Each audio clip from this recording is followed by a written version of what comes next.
Children, today we will start with chapter 3 of English literature, that is Uncovering the Ghost of Nancy Drew, and its writer is Pamela DePoyen. So let us start. Do you know what a pseudonym is? Pseudonym क्या होता है, क्या आप जानते हैं? It is a name that someone, usually a writer, uses instead of their real name. Pseudonym वो नाम होता है जिसको राइटर्स यूज़ करते हैं, अपना रियल नेम हाइड करके, अपनी आइडेंटिटी हाइड करते हैं और एक फॉल्स नेम से अपनी राइटिंग लिखते हैं. ठीक है, कुछ भी लिखते हैं तो उसमें अपना रियल नेम नहीं मेंशन करके एक फॉल्स नेम मेंशन करते हैं, उसको सूडोनेम या पेन नेम कहते हैं. The famous English novelist Charles Dickens used the pseudonym Bose. Charles Dickens was a famous English novelist. वो भी अपना pseudonym B-O-Z Bose यूज़ करते थे, वो भी अपना नाम मेंशन नहीं करते थे अपनी novels में. ठीक है.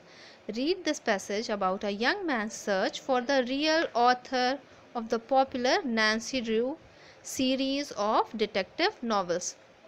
इस स्टोरी में हम पढ़ेंगे एक यंग मैन के बारे में जो कि नैन्सी ड्रू की सीरीज़ के राइटर को रिवील करता है.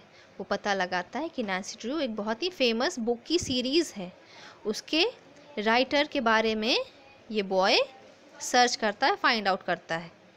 So let us begin. What would you do if you discover a secret message scribbled inside a library book?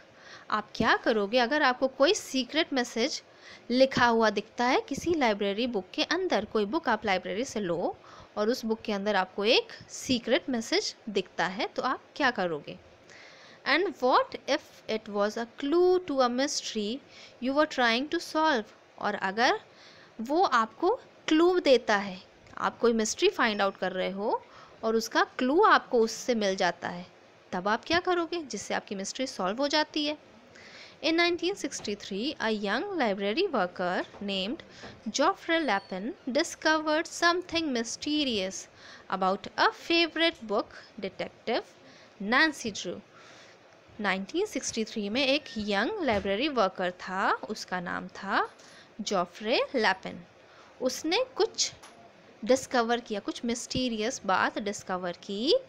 उसकी फेवरेट बुक थी नैन्सी ड्रू के बारे में. नैन्सी ड्रू की सीरीज़ जो थी, डिटेक्टिव बुक की सीरीज़, वो बुक्स इसकी फेवरेट थी. तो उसने कुछ मिस्टीरियस चीज़ डिस्कवर किया इस बुक के बारे में. Library records stated that no one knew who had written the series about her. और लाइब्रेरी की किसी भी बुक में ऐसा रिकॉर्ड नहीं था जिससे ये पता चलता कि ये बुक की सीरीज़ किसने लिखी है. The author's name on the books read Carolyn Keene. और ऑथर का नाम जहाँ बुक में मेंशन रहता है वहाँ पे कैरोलिन कीन का नाम लिखा था. But some people said that there was no such person. लेकिन कुछ लोगों का ऐसा कहना था कि कैरोलिन कीन नाम का कोई भी ऑथर नहीं है. The only printed fact Geoffrey could find out said Carolyn Keene, real name unknown. और इस बॉय को, जॉफ्रे लैपिन को, सिर्फ यही बात पता चली थी कि कैरोलिन कीन का रियल नेम अननोन है. तो इसके लिए, इस बॉय के लिए ये एक मिस्ट्री बन गई थी कि कैरोलिन कीन कौन है, क्या उसने ये बुक्स लिखी है, तो वो एज अ पर्सन कौन है. ये चीज़ उसके लिए एक मिस्ट्री बन गई थी. वो फाइंड आउट करना चाहता था कि रियलिटी में कैरोलिन कीन कौन है. सो यहाँ तक आप स्टोरी रीड आउट करेंगे और हार्ड वर्ड्स अपनी इंग्लिश लिटरेचर की कॉपी में लिखेंगे. So that is all for now.